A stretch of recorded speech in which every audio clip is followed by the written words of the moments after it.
Okay, I've just come in for a closer look to see how this works. You've got quite a busy region here. There's two armies there. The region is number 14, has a population of 3 and exotics of 3. Now, if you have, population of 3, exotics 3. If you have a town, then that will bring in the income from population and exotics. Some just have population, no exotic produce. The exotic produce is represented by an elephant. This one's very rich. It brings in, for having the town, which costs 8 income, it will bring in 6 each turn. Now, it's also got some farm produce, and there is a farm. It's farmable, so that's bringing in 8 income all the time. It has a defensive value of 2, which is added to any other bonuses that the armies get. Now, Green was a bit unlucky. They had an earthquake here this turn, which destroyed the fortress. They had an earthquake here last turn or the turn before, which also destroyed a fortress. They're going to rebuild that back. I don't think they could rebuild a fortress in there whilst that earthquake is going on, because these markers are not removed till the end of the turn. So the fortress, normally you would build a fort for 5 and then a fortress for 6. They're doing that all in one go. So their army upkeep was 6, 11. Yes, you see they rebuilt. They built fortress last turn. So that's 17. So their income is 10. So their tally is 43. Blue, you see, has a mine here, so that's getting 5 for those diamonds. They could build a farm at a cost of 3. Mines cost 9. But there may only be 3 turns left. They could build a port, but which adds 1 to the fisheries. But ports, you have to build them after there's a town. The population of this region is 2. The town costs 8, so it's not really going to be profitable at this point of the game to do that. So the richest regions are, in fact, around here. So I think that it's going to be warfare, which is why Blue last turn moved their units here to threaten this region or this region. I think it's only going to be warfare where they're going to gain profits, because they got this, they got diamond mines here, gold mines here. They're farming this, they're fishing that. We could get a farm there, which is going to accrue a little bit of income. That might make a difference. Now, Blue got a lot of available income, spent 4 on upkeep, and it built a farm here. Actually, already had a farm here. And it opted to spend a lot more to bring in 2 European. They can only come in places with ports, but that is effectively going to defend their coastal region there. Now this one could be taken, but then they might be able to take it back. They chose that as an option instead of banking it. It's going to set them quite far behind in relation to Greens, but that was their choice. They're looking to future couple of turns to make use of those armies. Now, the orange player who they sent out by C fellows here and just over here, they were a little bit unlucky. Their income was only 16, investment was only 4 on 2d6, so the total was only 7. They had 7 on the upkeep of their armies. They spent 8 on a town, so that's going to bring them in 3 and 2 for the population, 5 each turn remaining. So that's going to be a good investment, but it meant they could only bank 5. So their running total is 16. And that is the end of the profit phase. So you have production, investment, upkeep, infrastructure. You can remove existing infrastructure. There's you only have three fortresses, so you could remove one, place it somewhere else next turn. Now we go to movement. So yellow's going to go first.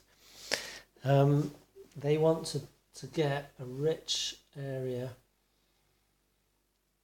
They want to strike a heavy blow, and this is what would happen is if they take this from orange, for example, then these farms, ports, towns and fortresses will all be converted to yellow at the end of the turn. Obviously, there'll be a rich target for the others, but this is the end game. So this is what they're going to do. They're going to move all of these armies to here. And that takes a whole turn. So that's yellow's movement. Now we go to green. A leader, an army, you normally move to an adjacent province. If you have a leader, you can move through 2 of your own provinces. You always stop when you enter an enemy province, region, territory. Same difference. So green is right. Oh, good. So then yellow's not invading me. In fact, that would have been more sensible because I'm not so close to the others. In fact, that's what we're going to do. Oh yeah, but that's right. So green could quickly move in. So no. So it's going to be orange. Okay, so green says right. So I only have to worry about blue and orange. Orange is going to be worrying about itself. So I doubt they might try and invade here, just to bring me down a bit of, bringing down a bit of king making, because that would be king making for blue if orange brought green down, with them being the leaders. I'm not going to be into that, because I don't have that politics on my own. Green's going to go for orange, but they have to defend themselves against potential threat from blue. That's the problem. They don't have a fortress here. So in fact they're going to stay safe. They're going to have to deal with blue later, and probably blue and green will end up fighting for orange. Okay, so now it's blue's go. So blue's safe from orange. It has a port. It can go and take them. Whoa, nice one, blue. Okay, that's what it's going to do. So blue's going.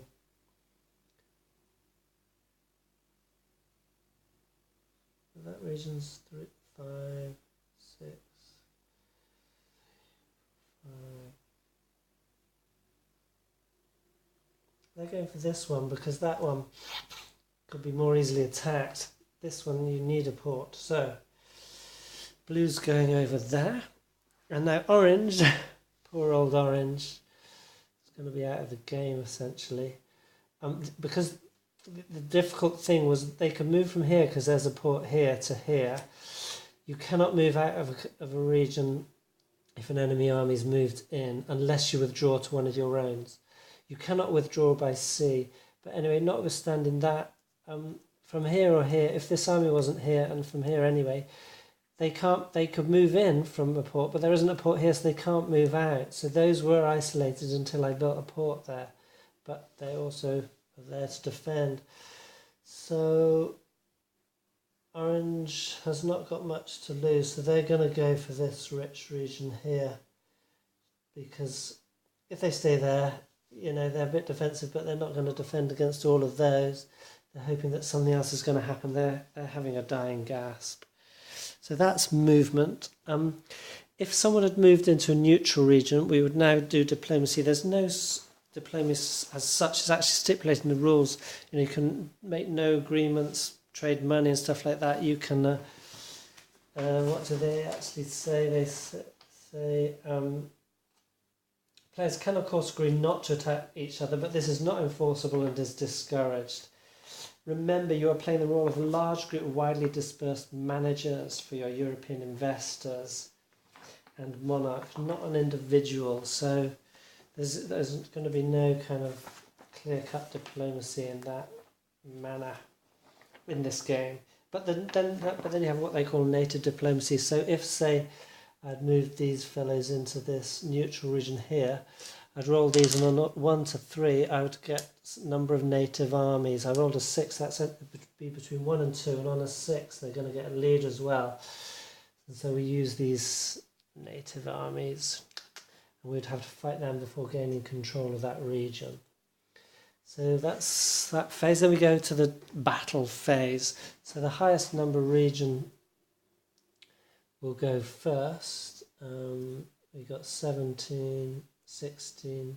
So there's a battle here. Now, there's one thing this game is missing, and that is a marker for the battle regions, because you don't have to. There might be space where you are, but generally you're going to be removing units and putting them up in what they call battle lines.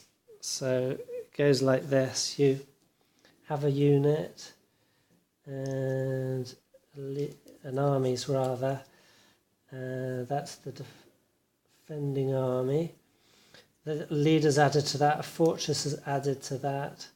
If I had another army, it would go here, and then the attack would go, right, I matched that army to that army at that. Now they're both matched, I can add these extras where I want. Seeing as we don't have that extra army, all these is what's called a battle line. All these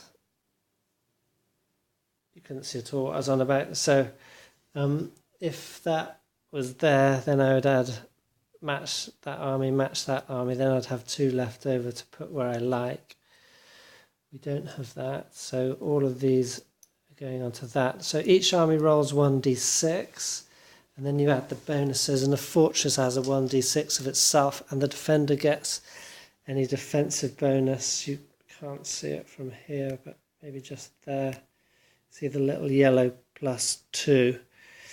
So not every region has that. So this is not looking good for orange, so I'll roll for them first. So they get 2 dice plus 1, 2, 3, 4, 5, 6, and 7, 8 for the region. So 2 dice. And I rolled 9 plus 8 is 17.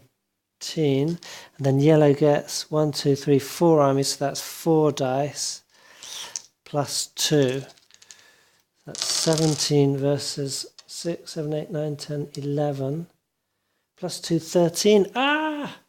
Oh no! I thought that was going to be a dead cert. Well, of course, it's never a dead cert with die rolls, is it? Well, you can see unlucky rolls there for yellow.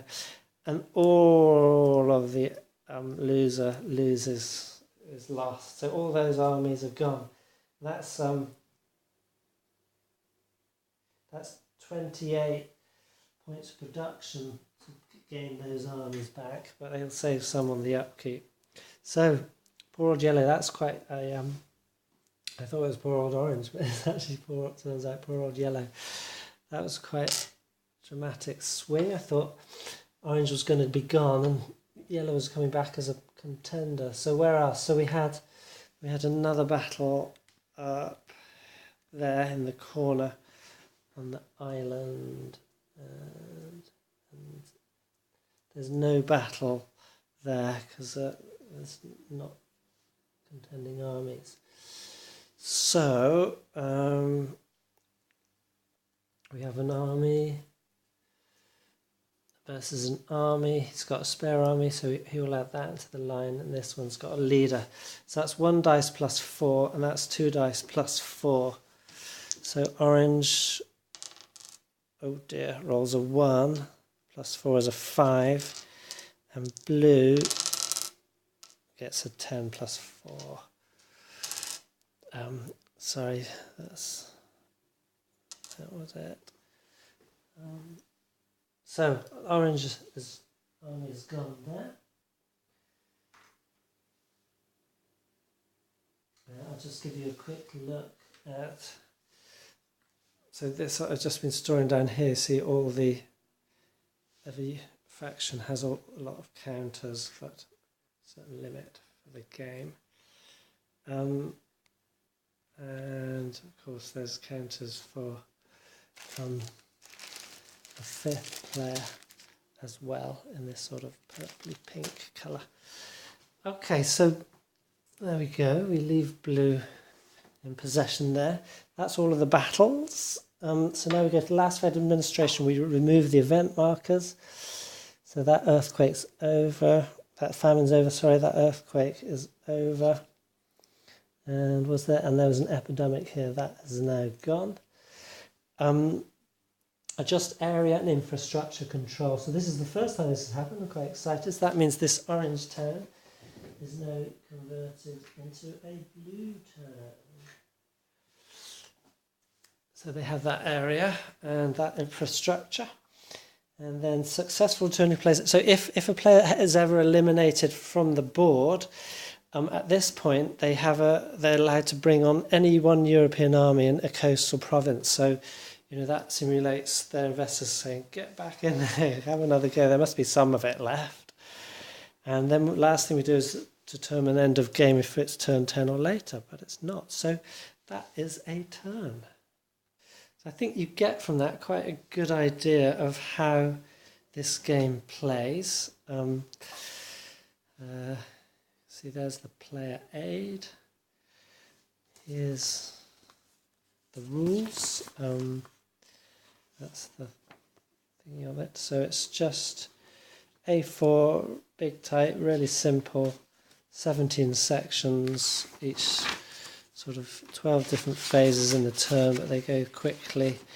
Some of them are just single die rolls, and then there's a little variations playing with 2 players, different game lengths, designer's notes and credits. And also some Ys, just some little notes. It's really nice. Like I said, I think I'll give you an idea of how the game starts because it's quite a different look from here, but that gives you a complete idea of how you play the game, and gives you an idea of how there is. I don't want to, there's fortune. There can be wild swings of fortune. For example, you could have your biggest production area hit by an epidemic, so it produces nothing that turn, and then also you roll low on investments, so you get hardly any production. You can only just keep up your troops. You can't build anything else. Someone swoops in on you because you're at the end of the turn, bang. You wouldn't be out of the game because you will get that European army coming in at the end of the turn, but and you'd still keep any profit that you had banked before, but you could be struggling. But it's easy. It's a simple game. So it is very strategic though, because the movement is slow and the expansion is slow, and you have to carefully look first where you're going to begin and where you're going to move to, and then what the other players are doing. So although it's a very uncomplicated game, it's got a lot of challenge to it in the play. It's not just a random dice fest. That swing of fortune is part of it, and so you have to be careful and hedge your bets to some extent and take risks as well as have them inflicted. It's the Dark Continent. There's a bit of a dark comment on this era of time. It's not obviously not a simulation of what went on, but it's kind of like a comment on the kind of thing that was going on. You have native armies which are cheap but not so effective and prone to tribal warfare and so forth.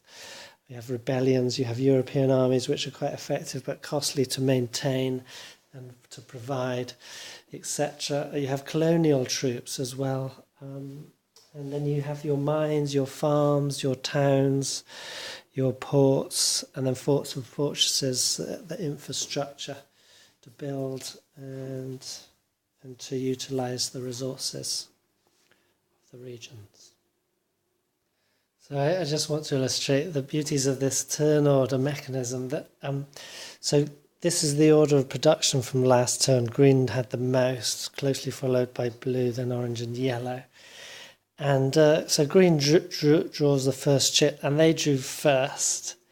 And this is brilliant because, okay, yellow we don't have to worry about at the moment. Orange is failing. So green only has to think about blue. So they immediately go, there you go, blue, you're going to go first. Only blue knows that and the green know they're going first. But blue immediately goes, screw you. Green, and they pull sixth. So they're going to definitely say, right, I'm not going to have green go sixth. I'm going to have orange because, oh, I forgot to convert this town from green to orange. Okay. So to give them a chance, no, to yellow, so that orange might have a chance. Let's see, to do something before green does. They get third. No, yeah, so orange is going to go last, so they can respond to green.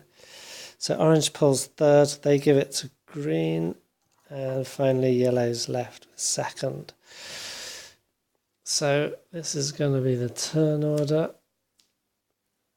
And that was great because green really got just what they want, green or blue fighting it out, and green got the first, which they gave to blue. So now blue has to go first.